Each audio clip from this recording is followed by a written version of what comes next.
জন্য সমতা বিধান করার জন্য প্রথমে আমাকে দেখতে হবে ধাতু কোনটা।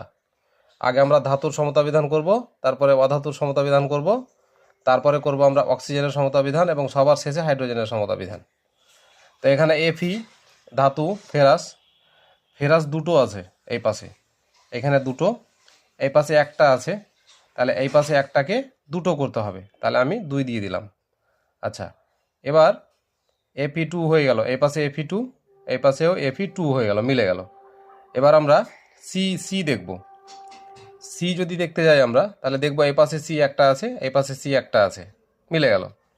তারপর আমরা ও দেখব, ও আছে এই পাশে 3টে, এই পাশে আছে ও একটা, তাহলে এই পাশে ওকে সমতা বিধান করতে হলে সি এর পাশে 3 বসাতে হবে, তাহলে 3টে ও হয়ে গেল।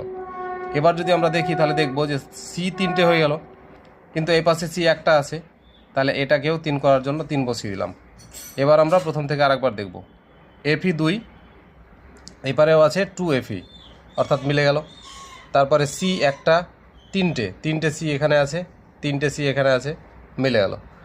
তারপরে ও এখানে 3টে আছে, এখানেও ও 3টে করে দিলাম, তাহলে মিলে গেল, হয়ে গেল আমার সমতা বিধান কমপ্লিট।